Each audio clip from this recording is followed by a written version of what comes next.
2026 সালের ত্রয়োদশ জাতীয় সংসদ নির্বাচনে মূলত 4টি বিশেষ শ্রেণীর ভোটার সবচেয়ে বেশি গুরুত্বপূর্ণ হয়ে উঠবেন, যারা জয় পরাজয়ের সমীকরণ পাল্টে দিতে পারেন। জেনারেশন জেড, জেন জি বা নতুন ভোটার। এবারের নির্বাচনকে বলা হচ্ছে জেন জি ইন্সপায়ার্ড ইলেকশন। কেন গুরুত্বপূর্ণ?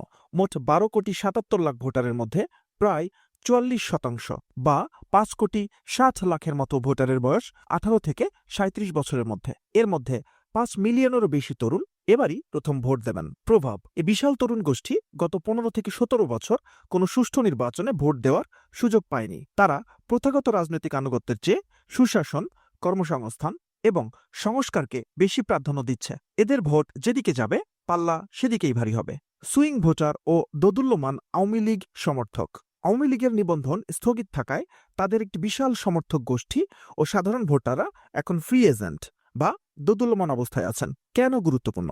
সাম্প্রতিক কিছু জরিপ বলছে আওয়ামী লীগের সাবেক ভোটারদের প্রায় 48% এখন বিএনপিকে ভোট দেওয়ার কথা ভাবছেন। আবার একটি অংশ জামাত ইসলামের দিকেও ঝুঁকছেন। প্রভাব: এই ভোটাররা কোনো নির্দিষ্ট দলের প্রতি চিরস্থায়ী অনুগত নন। নির্বাচনের আগে যারা বেশি নিরাপত্তা ও অর্থনৈতিক স্থিতিশীলতার প্রতিশ্রুতি দিতে পারবে, তারাই এই ফ্রি ভোটগুলো পাবে। প্রবাসী ভোটার। বাংলাদেশের ইতিহাসে এবারই প্রথম প্রবাসীরা ডাকযোগে ভোট দেওয়ার সুযোগ পাচ্ছেন। কেন গুরুত্বপূর্ণ? প্রায় 1.5 কোটির বেশি প্রবাসী বাংলাদেশে আছেন। যদিও সবার ভোটার আইডি নেই, তবুও যারা নিবন্ধিত তাদের সংখ্যা কয়েক লাখ। প্রভাব: প্রবাসীদের পাঠানো রেমিটেন্স যেমন অর্থনীতি চালায়, তাদের রাজনৈতিক পছন্দও দেশের ভেতরে থাকা তাদের পরিবারের সদস্যদের প্রভাবিত করে। প্রবাসীদের এই অংশগ্রহণ এবার নতুন মাত্রা যোগ করবে। নারী ভোটার। বাংলাদেশের মোট ভোটারের মধ্যে নারীর সংখ্যা প্রায় 6,29,00,000-এর কাছাকাছি। কেন গুরুত্বপূর্ণ?